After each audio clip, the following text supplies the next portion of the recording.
ಮಸಾಲ ಅಂತೂ ತುಂಬಾ ಚೆನ್ನಾಗಿದೆ. ಖಾಲಿ ಈ ಮಸಾಲಾನೇ ಭಾರಿ ಟೇಸ್ಟಿಯಾಗಿ ಉಂಟು ನೋಡಿ. ಈ ತರ ಮಿರ್ಚಿ ವಡೆ ಮಾಡಿದ್ರೆ ತುಂಬಾನೇ ಪರ್ಫೆಕ್ಟ್ ಆಗಿ ಬರುತ್ತೆ. ಒಂದು ಚೂರು ಕೂಡ ನೋಡಿ ಎಣ್ಣೆ ಹೀರುದಿಲ್ಲ, ಇದು ಒಂದು ಚೂರು ಕೂಡ ಆಯಿಲಿ ಇಲ್ಲ. ಹಾಗೆ ಕೋಟಿಂಗ್ ಕೂಡ ನೋಡಿ ನಿಮ್ದು ಲಾಸ್ಟ್ ಬೈಟ್ ವರೆಗೆ ಕೋಟಿಂಗ್ ಇಂಟ್ಯಾಕ್ಟ್ ಆಗಿರ್ತದೆ, ಒಂದು ಚೂರು ಕೂಡ ಬಿಟ್ಕೊಳ್ಳೋದಿಲ್ಲ. ಕೋಟಿಂಗ್ ನೋಡಿ ತುಂಬಾನೇ ಚೆನ್ನಾಗಿ ಬಂದಿದೆ. ಹಾಗೆ ಮೆಣಸು ಕೂಡ ನೋಡಿ ಪರ್ಫೆಕ್ಟ್ ಆಗಿ ಬೆಂದಿದೆ. ನಾನು ಹೇಳಿರುವಂತ ಎಲ್ಲಾ ಟಿಪ್ಸ್ ಅನ್ನು ಫಾಲೋ ಮಾಡಿ ಈ ತರ ನೀವು ಮಿರ್ಚಿ ವಡವನ್ನ ಮಾಡಿ. ಹಾಯ್ ಎಲ್ಲರಿಗೂ, ಇವತ್ತು ನಾನು ಫೇಮಸ್ ಮಿರ್ಚಿ ವಡ ರೆಸಿಪಿನ ಮಾಡ್ತಾ ಇದ್ದೀನಿ. ಕೆಲವೊಂದು ಟಿಪ್ಸ್ ಹಾಗೂ ಟ್ರಿಕ್ಸ್ ಅನ್ನ ಕೂಡ ಶೇರ್ ಮಾಡ್ತೀನಿ. ಅಂದ್ರೆ ಮಿರ್ಚಿಯ ಕೋಟಿಂಗ್ ಏನಿದೆ ನೋಡಿ, ಲಾಸ್ಟ್ ಬೈಟ್ ವರೆಗೆ ಕರೆಕ್ಟ್ ಆಗಿ ನಿಲ್ಬೇಕು ಅಂದ್ರೆ ಏನ್ ಮಾಡ್ಬೇಕು, ಮೆಣಸಿನಕಾಯಿ ಸರಿಯಾಗಿ ಬೆಂದಿದೆಯಾ ಇಲ್ವಾ ಅಂತ ನೋಡ್ಲಿಕ್ಕೆ ಏನ್ ಮಾಡ್ಬೇಕು, ಹಾಗೆ ಅಡುಗೆ ಸೋಡಾ ಇಲ್ಲದೆ ಇದನ್ನ ಯಾವ ರೀತಿ ಮಾಡೋದು, ಎಲ್ಲ ಸೀಕ್ರೆಟ್ಸ್ ನ ಇವತ್ತಿನ ವಿಡಿಯೋದಲ್ಲಿ ಶೇರ್ ಮಾಡ್ತೀನಿ. ಹಾಗಾಗಿ ವಿಡಿಯೋವನ್ನ ತಪ್ಪದೆ ಕೊನೆ ತನಕ ನೋಡಿ. ಹಾಗೆ ನನ್ನ ರೆಸಿಪೀಸ್ ಎಲ್ಲ ನಿಮ್ಗೆ ಇಷ್ಟ ಆಗ್ತಾ ಇದ್ರೆ ವಿಡಿಯೋಗೊಂದು ಲೈಕ್ ಕೊಡಿ, ವಿಡಿಯೋವನ್ನ ಫ್ರೆಂಡ್ಸ್ ಜೊತೆ ಫ್ಯಾಮಿಲಿ ಜೊತೆ ಎಲ್ಲ ಶೇರ್ ಮಾಡಿ. ಹಾಗೆ ಚಾನೆಲ್ ಅನ್ನ ಫಸ್ಟ್ ಟೈಮ್ ನೋಡ್ತಾ ಇರೋದಾದ್ರೆ ಪ್ಲೀಸ್ ಸಬ್ಸ್ಕ್ರೈಬ್ ಮಾಡಿ, ಫಾಲೋ ಮಾಡಿ, ನನಗೆ ಸಪೋರ್ಟ್ ಮಾಡಿ. ಬನ್ನೀಗ ಮಿರ್ಚಿ ವಡವನ್ನ ಮಾಡುವ. ಮೊದಲಿಗೆ ಸ್ಟಫಿಂಗ್ ಅನ್ನ ರೆಡಿ ಮಾಡುವ. ಅದಕ್ಕೋಸ್ಕರ ನಾನಿಲ್ಲಿ ನೋಡಿ 2 ಟೀ ಸ್ಪೂನ್ ಅಷ್ಟು ಕೊತ್ತಂಬರಿ ಬೀಜ, 1 ಟೀ ಸ್ಪೂನ್ ಅಷ್ಟು ಜೀರಿಗೆ, ಹಾಗೆ 1 ಟೀ ಸ್ಪೂನ್ ಅಷ್ಟು ಸೋಂಫನ್ನ ತಕೊಂಡಿದ್ದೇನೆ. ಇದನ್ನ ನಾನು ಹುರಿದಿದ್ದೀನಿ, ಆಯ್ತಾ, ಡ್ರೈ ರೋಸ್ಟ್ ಮಾಡಿದ್ರೆ ಆಯ್ತು. ಈಗ ಇದನ್ನ ರುಬ್ಬಿ ತರುವ, ಒಂದ್ಸತಿ ಪಲ್ಸ್ ಮಾಡಿ ತರುವ. ಅಂದ್ರೆ ತರಿಯಾಗಿ ಇದನ್ನ ರುಬ್ಬಬೇಕು, ಪೌಡ್ರ್ ಮಾಡಬಾರ್ದು, ಸ್ವಲ್ಪ ತರಿಯಾಗಿ ಸಿಗ್ಬೇಕು. ಸೊ ಇದನ್ನ ನಾನು ರೆಡಿ ಮಾಡಿ ತರ್ತೇನೆ. ಓಕೆ, ಈಗ ನೋಡಿ 2 ಚಮಚದಷ್ಟು ಎಣ್ಣೆನ ಹಾಕ್ತಾ ಇದ್ದೀನಿ, ತೆಂಗಿನೆಣ್ಣೆ ಹಾಕ್ತಾ ಇದ್ದೀನಿ. ಈಗ ಕೊತ್ತಂಬರಿ ಬೀಜ, ಜೀರಿಗೆ ಹಾಗೂ ಸೋಂಫನ್ನ ಹಾಕ್ತಾ ಇದ್ದೀನಿ. ನೋಡಿ ಇಷ್ಟು ಪುಡಿ ಮಾಡಿದ್ರೆ ಸಾಕು, ತುಂಬಾ ನೈಸ್ ಆಗಿ ಪುಡಿ ಮಾಡ್ಬೇಕಂತೇನಿಲ್ಲ. ಇದನ್ನ ಮಾತ್ರ ಸ್ಕಿಪ್ ಮಾಡ್ಲಿಕ್ಕೆ ಹೋಗ್ಬೇಡಿ. ಈ ಮಸಾಲೆದ್ದು ಸೀಕ್ರೆಟ್ ಇದುವೇ, ಇದು ಹಾಕಿದ್ರೆ ಮಾತ್ರ ನಿಮ್ಗೆ ಟೇಸ್ಟಿಯಾಗಿ ಬರುತ್ತೆ. ಈ ಸ್ಟೆಪ್ ಅನ್ನ ನೀವು ಸ್ಕಿಪ್ ಮಾಡಬೇಡಿ. ಓಕೆ, ಈಗ ಇದಕ್ಕೆ ನೋಡಿ 2 ಹಸಿ ಮೆಣಸಿನಕಾಯಿ, ಅರ್ಧ ಇಂಚಷ್ಟು ಶುಂಠಿ ಹಾಗೂ 5 ಬೆಳ್ಳುಳ್ಳಿಯನ್ನ ಚಿಕ್ಕ ಚಿಕ್ಕದಾಗಿ ಕಟ್ ಮಾಡಿ ಹಾಕ್ತಾ ಇದ್ದೀನಿ. ಬೇಕಿದ್ರೆ ನೀವು ಮಿಕ್ಸಿಯಲ್ಲಿ ಕೂಡ ಇದನ್ನ ಸ್ವಲ್ಪ ತರಿಯಾಗಿ ರುಬ್ಬಿ ಕೂಡ ಹಾಕ್ಬೋದು, ಅಥವಾ ಈ ತರ ಚಿಕ್ಕ ಚಿಕ್ಕದಾಗಿ ಕಟ್ ಮಾಡಿ ಹಾಕ್ಬೋದು. ಸ್ವಲ್ಪ ಇದರ ಹಸಿ ವಾಸನೆ ಹೋಗುವವರೆಗೆ ಇದನ್ನ ಹುರಿದುಕೊಳ್ಳಿ. ತುಂಬಾ ಹುರಿಯುವುದೇನು ಬೇಡ. ಓಕೆ, ಇಷ್ಟಾದ್ರೆ ಸಾಕು. ನೆಕ್ಸ್ಟ್ ಇದಕ್ಕೆ ಹಾಕ್ತಾ ಇದ್ದೀನಿ 1 ಈರುಳ್ಳಿ, ಚಿಕ್ಕ ಚಿಕ್ಕದಾಗಿ ಕಟ್ ಮಾಡಿ ಹಾಕ್ತಾ ಇದ್ದೀನಿ. ಇದಕ್ಕೆ ಕೆಲವರು ಈರುಳ್ಳಿಯನ್ನ ಹಾಕುದಿಲ್ಲ, ನಿಮ್ಗೆ ಇಷ್ಟ ಇಲ್ಲ ಅಂದ್ರೆ ನೀವು ಸ್ಕಿಪ್ ಮಾಡ್ಬೋದು. ಆದ್ರೆ ನನಗೆ ಇಷ್ಟ, ಈರುಳ್ಳಿ ಹಾಕಿದ್ರೆ ನನಗೆ ಇಷ್ಟ ಆಗುತ್ತೆ, ಹಾಗಾಗಿ ನಾನು ಹಾಕ್ತಾ ಇದ್ದೀನಿ. ನಿಮ್ಗೆ ಇಷ್ಟ ಇಲ್ಲ ಅಂದ್ರೆ ಇದನ್ನ ನೀವು ಸ್ಕಿಪ್ ಮಾಡ್ಬೋದು. ಈರುಳ್ಳಿ ಸ್ವಲ್ಪ ಸಾಫ್ಟ್ ಆಗಬೇಕು. ಈಗ ಇದಕ್ಕೆ 4 ಬೇಯಿಸಿದ ಆಲೂವನ್ನ ಹಾಕ್ತಾ ಇದ್ದೀನಿ, ಆಲೂಗಡ್ಡೆಯನ್ನ ಹಾಕ್ತಾ ಇದ್ದೀನಿ. ಇದನ್ನ ಮ್ಯಾಶ್ ಮಾಡೋದೇನು ಬೇಡ, ಈ ತರ ಕಟ್ ಮಾಡಿ ಹಾಕಿದ್ರೆ ಆಯ್ತು. ಚೆನ್ನಾಗಿ ಮಿಕ್ಸ್ ಮಾಡುವ. ಈ ತರ ನೋಡಿ ಸ್ಪೂನಲ್ಲಿ ಇದನ್ನ ಲೈಟ್ ಆಗಿ ಮ್ಯಾಶ್ ಮಾಡ್ಕೊಳ್ಳಿ, ಒಳ್ಳೆ ರೀತಿಯಲ್ಲಿ ಮಿಕ್ಸ್ ಆಗಲಿ. ಹಾಗೆ ಇದಕ್ಕೆ ಕೆಲವೊಂದು ಮಸಾಲೆಗಳನ್ನ ಹಾಕುವ. ಕಲರಿಗೋಸ್ಕರ ಅರ್ಧ ಚಮಚದಷ್ಟು ಅಚ್ಕಾರದ ಪುಡಿಯನ್ನು ಹಾಕ್ತಾ ಇದ್ದೀನಿ. ಖಾರಕ್ಕೆ ಹಸಿಮೆಣಸಿನಕಾಯಿ ಹಾಕಿದ್ದೀನಿ ಆಲ್ರೆಡಿ. 1/4 ಚಮಚದಷ್ಟು ಜೀರಿಗೆ ಪುಡಿ, ಅರ್ಧ ಚಮಚದಷ್ಟು ಧನಿಯಾ ಪುಡಿ, ಕೊತ್ತಂಬರಿ ಪುಡಿ, 1/4 ಚಮಚದಷ್ಟು ಗರಂ ಮಸಾಲ ಪುಡಿ, 1/4 ಚಮಚದಷ್ಟು ಹಿಂಗು, 1/4 ಚಮಚದಷ್ಟು ಅರಿಶಿಣದ ಪುಡಿ, ರುಚಿಗೆ ತಕ್ಕಷ್ಟು ಉಪ್ಪು.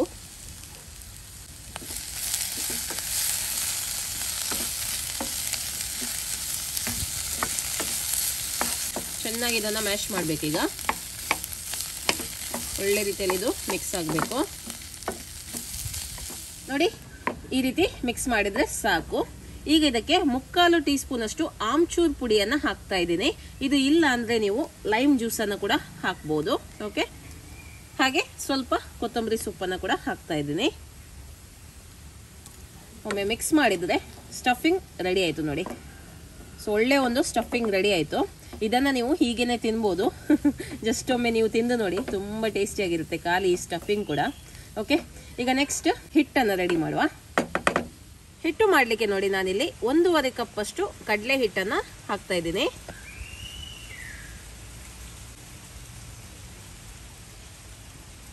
ಇದಕ್ಕೆ 1 ಚಿಟಿಕೆಯಷ್ಟು ಅರಿಶಿಣದ ಪುಡಿಯನ್ನು ಹಾಕ್ತಾ ಇದ್ದೀನಿ, ಅರ್ಧ ಚಮಚದಷ್ಟು ಉಪ್ಪನ್ನು ಹಾಕ್ತಾ ಇದ್ದೀನಿ, 1 ಚಿಟಿಕೆಯಷ್ಟು ಹಿಂಗನ್ನು ಹಾಕ್ತಾ ಇದ್ದೀನಿ, ಹಾಗೆ ಅರ್ಧ ಚಮಚದಷ್ಟು ಓಂ ಕಾಳನ್ನು ಹಾಕ್ತಾ ಇದ್ದೀನಿ, ಅಜ್ವೈನ್. ಇದನ್ನು ಸ್ವಲ್ಪ ಈ ತರ ಕ್ರಶ್ ಮಾಡ್ಕೊಂಡು ಹಾಕುವ. ಜಸ್ಟ್ ಹೀಗೆ ಒಮ್ಮೆ ಮಿಕ್ಸ್ ಮಾಡುವ. ಇದಕ್ಕೆ ನಾನು ಅಡುಗೆ ಸೋಡಾ ಎಲ್ಲ ಹಾಕುದಿಲ್ಲ. ಸೊ ಅಡುಗೆ ಸೋಡಾ ಹಾಕದೆ ಕೂಡ ಚೆನ್ನಾಗಿ ಮಿರ್ಚಿ ವಡವನ್ನ ಮಾಡ್ಬೋದು. ಯಾವ ರೀತಿ ಅದಕ್ಕೆ ಏನು ಹಾಕಬೇಕು ಅಂತ ಮತ್ತೆ ನಾನು ಹೇಳ್ತೇನೆ. ಈಗ ಇದಕ್ಕೆ ಸ್ವಲ್ಪ ಸ್ವಲ್ಪನೇ ನೀರನ್ನು ಹಾಕಿ ಹಿಟ್ಟನ್ನು ರೆಡಿ ಮಾಡುವ.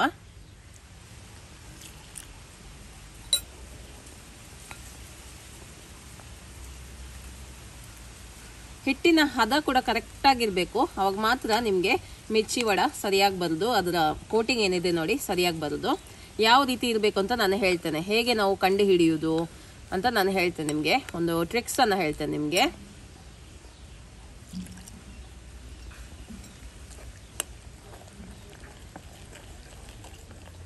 ನೋಡಿ ಈ ಹದಕ್ಕೆ ಹಿಟ್ಟನ್ನ ಮಿಕ್ಸ್ ಮಾಡಿದ್ರೆ ಆಯ್ತು. ನೋಡಿ ಈ ತರ ಸ್ಪೂನಿಂದ ಈ ತರ ಹಾಕುವಾಗ ನೋಡಿ ಈ ತರ ಲೇಯರ್ ತರ ಬೀಳ್ಬೇಕು. ನೋಡಿ ರಿಬ್ಬನ್ ತರ ಬೀಳ್ತಾ ಇದೆ ನೋಡಿ, ಇಷ್ಟಾದ್ರೆ ಕರೆಕ್ಟ್ ಆಗಿ ಉಂಟು ಅಂತ ಅರ್ಥ. ಅಂದ್ರೆ ಈಗ ಸ್ವಲ್ಪ ನಾವು ದಪ್ಪನೇ ಇಡಬೇಕು ಹಿಟ್ಟು, ಮತ್ತೆ ಇದಕ್ಕೆ ಒಂದು ಇಂಗ್ರೀಡಿಯೆಂಟ್ ಹಾಕ್ಲಿಕ್ಕೆ ಉಂಟು ಲಾಸ್ಟಿಗೆ, ಅದು ಹಾಕುವಾಗ ಹಿಟ್ಟು ಇನ್ನೂ ಕೂಡ ಸ್ವಲ್ಪ ತೆಳುವಾಗುತ್ತೆ, ಆವಾಗ ಕರೆಕ್ಟ್ ಆಗುತ್ತೆ. ಸೊ ಹಾಗಾಗಿ ಈಗ ನೋಡಿ ಈ ಹದಕ್ಕೆ ಇಡಬೇಕು. ಓಕೆ, ಇದು ಒಂದು 5-10 ನಿಮಿಷ ಹೀಗೇನೆ ಇರಲಿ, ಅಂದ್ರೆ ಸ್ವಲ್ಪ ರೆಸ್ಟ್ ಬೇಕು, ಯಾಕಂದ್ರೆ ನಾವು ಅಡುಗೆ ಸೋಡಾ ಎಲ್ಲ ಹಾಕುದಿಲ್ಲಲ್ಲ, ಹಾಗೆ ಇದನ್ನ ಒಂದು 10 ನಿಮಿಷನಾದ್ರೂ ಇಡಬೇಕು. ಇದು ಹೀಗೇನೆ ಇರಲಿ. ಅಷ್ಟರ ತನಕ ಮಿರ್ಚಿಯನ್ನ ಸ್ಟಫ್ ಮಾಡುವ. ಓಕೆ, ಈಗ ಮಿರ್ಚಿಯನ್ನ ಸ್ಟಫ್ ಮಾಡುವ. ಫಸ್ಟಿಗೆ ಈ ಥರ ಚಾಕುವಿನಿಂದ ಇದನ್ನು ಓಪನ್ ಮಾಡುವ. ಈ ಥರ ಓಪನ್ ಮಾಡಿ ಇದರ ಬೀಜವನ್ನೆಲ್ಲ ತೆಗಿಬೇಕಾಯ್ತಾ, ಅಂದರೆ ಸ್ಟಫ್ ಮಾಡಲಿಕ್ಕೆ ಬೇಕಲ್ಲ, ಹಾಗಾಗಿ ಈ ಥರ ಸ್ಪೂನ್ ಇದು ಹಿಂಬದಿಯಿಂದ ಸುಲಭದಲ್ಲಿ ತೆಗಿಬೋದು. ಓಕೆ, ಆದಷ್ಟು ಬೀಜವನ್ನು ತೆಗಿಲಿಕ್ಕೆ ಟ್ರೈ ಮಾಡ್ಕೊಳ್ಳಿ. ಬೀಜ ಇದ್ರೆ ನಿಮಗೆ ಖಾರ ಕೂಡ ಆಗ್ತದೆ. ನೋಡಿ ಹೀಗೆ ಸ್ಪೂನಿನ ಸಹಾಯದಿಂದ ತುಂಬ ಸುಲಭದಲ್ಲಿ ನೀವು ಬೀಜವನ್ನು ತೆಗಿಬೋದು. ಇದು ಕೂಡ ಒಂದು ಟಿಪ್ಸೇ ನಾನು ಕೊಡುವಂಥದ್ದು. ಓಕೆ, ಈ ಥರ ಎಲ್ಲ ಮಿರ್ಚಿಯನ್ನು ರೆಡಿ ಮಾಡಿ ಇಟ್ಟು ಮತ್ತೆ ಸ್ಟಫಿಂಗನ್ನು ಮಾಡುವ. ನೋಡಿ ಇದರದ್ದು ಬೀಜವನ್ನು ತೆಗೆದಿದ್ದೀನಿ, ಎಷ್ಟಾಗುತ್ತೆ ನೋಡಿ ಅಷ್ಟು ತೆಗೆದ್ರೆ ಆಯಿತು. ಈಗ ನೋಡಿ ಇಲ್ಲಿ ನಾನು ಸ್ವಲ್ಪ ಉಪ್ಪನ್ನು ತಗೊಂಡಿದ್ದೀನಿ. ಈ ಉಪ್ಪನ್ನು ಈ ಸೈಡ್ಸಿಗೆಲ್ಲ ಹಾಕಬೇಕು, ಚೂರು ತುಂಬ ಅಲ್ಲ, ಸ್ವಲ್ಪ ಹಾಕಬೇಕು. ಹೀಗೆ ಮಾಡೋದ್ರಿಂದ ನಿಮಗೆ ಮೆಣಸು ನೋಡಿ ಒಳ್ಳೆ ರೀತಿಯಲ್ಲಿ ಬೇಯುತ್ತೆ. ಓಕೆ, ಇದು ಒಂದು ಟಿಪ್ಸ್ ನಿಮಗೆ ನಾನು ಕೊಡ್ತಾ ಇರೋದು. ಸ್ವಲ್ಪ ಮೆಣಸನ್ನು ಈ ಥರ ಸೈಡ್ಸಿಗೆಲ್ಲ ಒಳಗಿಂದ ಸ್ವಲ್ಪ ಸ್ಪ್ರೆಡ್ ಮಾಡ್ಕೊಳ್ಳಿ, ಅಂದರೆ ಮೆಣಸು ನಿಮಗೆ ಬೇಗನೆ ಬೇಯುತ್ತೆ ಅಂತ. ಓಕೆ, ಹೀಗೆ ಎಲ್ಲ ಮೆಣಸಿಗೆ ಸಹ ಈ ಥರ ಉಪ್ಪನ್ನು ಹಾಕಿಡುವ. ಸ್ವಲ್ಪ ಜಾಸ್ತಿ ಬೇಡ, ಹೀಗೆ ಒಮ್ಮೆ ಮಾಡಿ ನೋಡಿ ನೀವು. ಓಕೆ, ಈಗ ಸ್ಟಫಿಂಗನ್ನು ಮಾಡುವ. ಈ ಥರ ಓಪನ್ ಮಾಡಿಕೊಂಡು ಆಲೂ ಸ್ಟಫಿಂಗನ್ನು ಹಾಕುವ. ಫುಲ್ ಮಾಡಿ ಹಾಕಬೇಕು, ಗ್ಯಾಪ್ ಇರಬಾರ್ದು. ನೋಡಿ ತುಂಬ ಹಾಕಬೇಕು ಸ್ಟಫಿಂಗ, ಎಷ್ಟು ಚೆನ್ನಾಗಿ ಹಾಕಬೇಕು ನೋಡಿ. ಈ ಥರ ದಪ್ಪ ದಪ್ಪ ಕಾಣಬೇಕು ಮೆಣಸು. ನೋಡಿ ಈ ಥರ ಒಂಚೂರು ಗ್ಯಾಪ್ ಇಲ್ಲದೆ ಇದನ್ನು ಈ ಥರ ಫಿಲ್ ಮಾಡ್ಕೊಳ್ಳಿ. ಈ ಥರ ಸ್ಟಫ್ ಮಾಡಿದ್ರೆ ಆಯ್ತು ಮೆಣಸನ್ನ. ಕೆಲವರು ಸ್ಟಫಿಂಗನ್ನು ಹೊರಗಡೆ ಕೂಡ ಹಾಕ್ತಾರೆ, ಬೇಕಿದ್ರೆ ನೀವು ಆ ರೀತಿ ಕೂಡ ಸ್ಟಫ್ ಮಾಡ್ಬೋದು. ಓಕೆ, ನಾನೀಗ ಇದನ್ನ ರೆಡಿ ಮಾಡಿ ಇರ್ತೇನೆ. ನೋಡಿ ಈ ಹಿಟ್ಟಿಗೆ ನಾನು ಅಡುಗೆ ಸೋಡಾ ಹಾಕ್ಲಿಲ್ಲ, ಹಾಗಾಗಿ ಅದರ ಬದಲಿಗೆ ಇನ್ನೊಂದು ಐಟಮ್ ಅನ್ನ ಹಾಕ್ತಾ ಇದ್ದೀನಿ. ನೋಡಿ ಬಿಸಿ ಎಣ್ಣೆಯನ್ನ ಈ ಸ್ಪೂನಲ್ಲಿ, ಒಂದು ದೊಡ್ಡ ಸ್ಪೂನಲ್ಲಿ ಫುಲ್ ಹಾಕ್ತಾ ಇದ್ದೀನಿ. ಇದು ಹಾಕೋದ್ರಿಂದ, ಈ ಬಿಸಿ ಎಣ್ಣೆ ಹಾಕೋದ್ರಿಂದ ಹಿಟ್ಟು ಚೆನ್ನಾಗಿ ಉಬ್ಬಿ ಬರುತ್ತೆ. ಅಡುಗೆ ಸೋಡಾ ಇಲ್ಲ ಅಂದ್ರೆ ನೀವು ಈ ತರ ಬಿಸಿ ಬಿಸಿ ಎಣ್ಣೆಯನ್ನ ಹಾಕ್ಬೋದು. ನೋಡಿ ಬಿಸಿ ಬಿಸಿ ಬಿಸಿ ಎಣ್ಣೆ ಹಾಕಬೇಕು, ಮಿಕ್ಸ್ ಮಾಡುವ. ಈಗ ಹಿಟ್ಟಿನ ಹದ ಕೂಡ ಸರಿಯಾಗುತ್ತೆ. ನಿಮಗೆ ಹಾಗೆ ಸಹ ಗೊತ್ತಾಗದಿದ್ರೆ ಜಸ್ಟ್ ಸ್ಪೂನ್ ಹಿಂಬದಿ ಈ ತರ ನೋಡಿದ್ರೆ ಆಯ್ತು.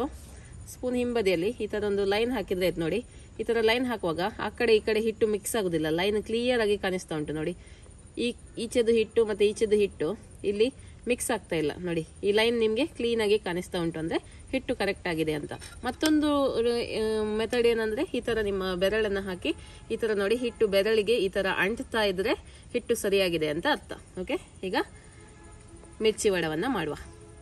ಸ್ಟಫ್ ಮಾಡಿರುವಂತ ಮಿರ್ಚಿಯನ್ನ ಹಿಟ್ಟಿಗೆ ಹಾಕ್ತಾ ಇದ್ದೀನಿ. ನಿಮ್ಗೆ ಈ ತರ ಹಿಟ್ಟನ್ನ ಹಾಕ್ಲಿಕ್ಕೆ ಕಷ್ಟ ಆಗೋದಾದ್ರೆ ನೀವು ಒಂದು ಲೋಟದಲ್ಲಿ ಹಿಟ್ಟನ್ನ ಹಾಕಿ ಆ ರೀತಿ ಕೂಡ ನೀವು ಇದನ್ನ ಫ್ರೈ ಮಾಡಬಹುದು, ಹಾಗೆ ಕೂಡ ನೀವು ಮಾಡಬಹುದು. ಅದು ಕೂಡ ಒಂದು ಟ್ರಿಕ್ಸ್ ನಾನು ಹೇಳ್ತಾ ಇರೋದು. ನೋಡಿ ಎಕ್ಸ್ಟ್ರಾ ಹಿಟ್ಟನ್ನ ಈ ತರ ಸವರ್ಕೊಂಡು ಎಣ್ಣೆಯಲ್ಲಿ ಫ್ರೈ ಮಾಡಿದ್ರೆ ಆಯ್ತು. ಫ್ರೈ ಮಾಡುವ. ಎಣ್ಣೆ ಚೆನ್ನಾಗಿ ಕಾದಿರ್ಬೇಕು. ಮೀಡಿಯಂ ಫ್ಲೇಮಲ್ಲಿ ಇಟ್ಟು ಫ್ರೈ ಮಾಡ್ಕೊಳ್ಳಿ, ಇಲ್ಲಾಂದ್ರೆ ಬೇಗನೆ ಕೆಂಪಾಗುತ್ತೆ.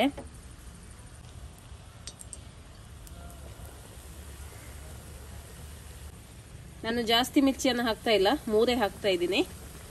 ಎಷ್ಟು ಜಾಗ ಉಂಟು ಅಷ್ಟೇ ಹಾಕಿದ್ರೆ ಆಯ್ತು. ನೆಕ್ಸ್ಟ್ ಲೋಟದಲ್ಲಿ ಹಾಕಿ ತೋರಿಸ್ತೇನೆ, ಲೋಟದಲ್ಲಿ ಹಾಕಿ ಯಾವ ರೀತಿ ಮಾಡುದು ಅಂತ ಹೇಳಿ. ಈಗ ಇದನ್ನ 2 ಸೈಡಿಂದ ಕೂಡ ಫ್ರೈ ಮಾಡುವ. ನೋಡಿ ಅಡುಗೆ ಸೋಡಾ ಎಂತದ್ದು ಹಾಕ್ಲಿಲ್ಲ, ಎಷ್ಟು ಚೆನ್ನಾಗಿ ಉಬ್ಬಿಕೊಂಡು ಬಂದಿದೆ ನೋಡಿ. ಅಡುಗೆ ಸೋಡಾ ಹಾಕದೆ ಕೇವಲ ಬಿಸಿ ಬಿಸಿ ಎಣ್ಣೆಯನ್ನ ಹಾಕಿ ಈ ರೀತಿ ನೀವು ಮಿರ್ಚಿ ವಡವನ್ನ ಮಾಡ್ಬೋದು. ಯಾವುದೇ ಬೋಂಡವನ್ನ ಈ ತರ ನೀವು ಮಾಡ್ಬೋದು ಅಡುಗೆ ಸೋಡಾ ಇಲ್ಲದೆ. ಓಕೆ, ಇದು ಕೂಡ ನಾನು ಕೊಡ್ತಾ ಇರುವಂತಹ ಒಂದು ಟಿಪ್ಸ್. ಇದು ಕಲರ್ ಚೇಂಜ್ ಆಗೋವರೆಗೆ ಇದನ್ನ ಫ್ರೈ ಮಾಡುವ. ನೋಡಿ, ಈಗ ಮೆಣಸಿನಕಾಯಿ ಒಳ್ಳೆ ರೀತಿಯಲ್ಲಿ ಬೆಂದಿದೆ. ಹೇಗೆ ಗೊತ್ತಾಗುತ್ತೆ ಅಂದ್ರೆ ಇದರ ದಂಟನ್ನು ನೋಡಿದ್ರೆ ಆಯ್ತು. ನೋಡಿ, ಇಲ್ಲಿ ದಂಟಿದೆ ನೋಡಿ. ಈ ದಂಟನ್ನು ನೋಡುವಾಗ ನಿಮ್ಗೆ ಗೊತ್ತಾಗುತ್ತೆ ಇದು ಬೆಂದಿದೆಯಾ ಇಲ್ವಾ ಅಂತ. ಕಲರ್ ಚೇಂಜ್ ಆಗಿರುತ್ತೆ ದಂಟಿದ್ದು. ಈಗ ನೋಡಿ, ದಂಟನ್ನು ನೋಡುವಾಗ ಗೊತ್ತಾಗುತ್ತೆ ಇದು ಬೆಂದಿದೆ ಅಂತ ಹೇಳಿ. ಈಗ ಇದನ್ನ ತೆಗೆದು ಬಿಡುವ. ನೋಡಿ, ಅಡುಗೆ ಸೋಡಾ ಹಾಕದೆ ಕೂಡ ಎಷ್ಟೊಂದು ಚೆನ್ನಾಗಿ ಬಂದಿದೆ ನೋಡಿ. ಒಂದು ಚೂರು ಕೂಡ ಎಣ್ಣೆಯನ್ನ ಹೀರುದಿಲ್ಲ ಇದು. ಈಗ ನೆಕ್ಸ್ಟ್ ರೌಂಡ್ ಮೆಣಸಿನಕಾಯಿ ವಡವನ್ನ ಮಾಡುವ. ಈ ಸತಿ ನಾನು ಹಿಟ್ಟನ್ನ ಒಂದು ಗ್ಲಾಸ್ ಅಲ್ಲಿ ಹಾಕಿದ್ದೀನಿ. ಈ ತರ ಉದ್ದ ಇರಬೇಕು ಗ್ಲಾಸ್. ನೋಡಿ, ಮೆಣಸನ್ನ ಈ ತರ ಡಿಪ್ ಮಾಡ್ಕೊಳ್ಳಿ. ತುಂಬಾ ಸುಲಭದಲ್ಲಿ ಆಗುತ್ತೆ. ಯಾರಿಗೆಲ್ಲ ನೋಡಿ ಬೌಲಲ್ಲಿ ಕಷ್ಟ ಆಗುತ್ತೆ ಅವರು ಈ ತರ ಡಿಪ್ ಮಾಡಿ ತಕೊಳ್ಬಹುದು. ಓಕೆ, ಗ್ಲಾಸಲ್ಲಿ ಹಿಟ್ಟು ಹಾಕುವಾಗ ಒಂದಿಷ್ಟು ಮುಕ್ಕಾಲಷ್ಟು ತುಂಬಿದ್ರೆ ಸಾಕು. ಫುಲ್ ಪೂರ್ತಿಯಾಗಿ ತುಂಬಲಿಕ್ಕೆ ಹೋಗಬೇಡಿ. ನೋಡಿ, ಈ ತರ ಮಾಡಿ ಈ ತರ ಕೂಡ ನೀವು ಎಣ್ಣೆಯಲ್ಲಿ ಬಿಡಬಹುದು. ಇದನ್ನ ಕೂಡ ಫ್ರೈ ಮಾಡುವ. ಈಗ ಈ ತರ ಕೂಡ ನೀವು ಫ್ರೈ ಮಾಡಬಹುದು. ನಿಮ್ಗೆ ಯಾವ ರೀತಿ ಸುಲಭ ಆಗುತ್ತೆ ನೋಡಿ ಆ ರೀತಿ ನೀವು ಮಾಡಿದ್ರೆ ಆಯ್ತು. ಇದಂದ್ರೆ ಹೊಸಬ್ರಿಗೆ, ಯಾರೆಲ್ಲ ಫಸ್ಟ್ ಟೈಮ್ ನೋಡಿ ಈ ತರ ಬಜ್ಜಿ ಮಾಡ್ತಾ ಇದ್ದಾರೆ ಅಂತವ್ರಿಗೆಲ್ಲ ಇದು ಈಸಿ ಆಗುತ್ತೆ.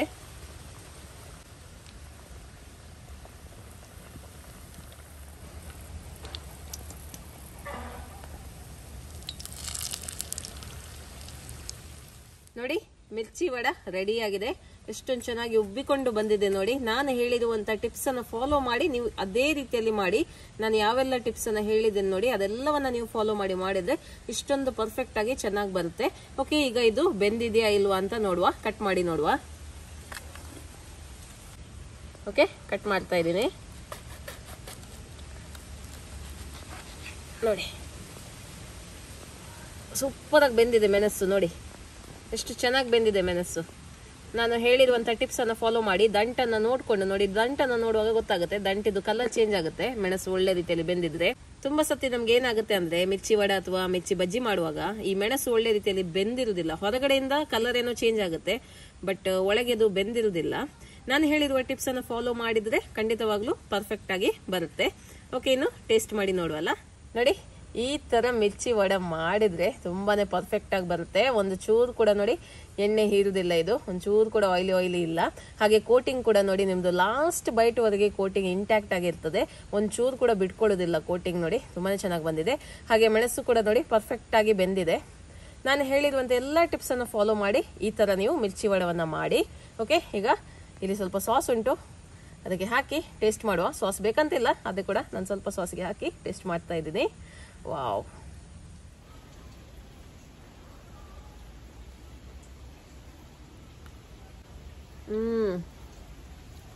ಮಸಾಲ ಅಂತೂ ತುಂಬಾ ಚೆನ್ನಾಗಿದೆ. ಖಾಲಿ ಈ ಮಸಾಲಾನೇ ಭಾರಿ ಟೇಸ್ಟಿಯಾಗಿ ಉಂಟು. ತುಂಬಾ ಚೆನ್ನಾಗಿದೆ. ಆಕ್ಚುಲಿ ಸಾಸ್ ಬೇಕಂತಿಲ್ಲ, ಆದ್ರೆ ಕೂಡ ಒಳ್ಳೇದಾಗ್ತದೆ. ಸ್ವಲ್ಪ ಸಿಹಿ, ಸ್ವಲ್ಪ ಖಟ್ಟ ಮೀಠಾ ಟೈಪ್.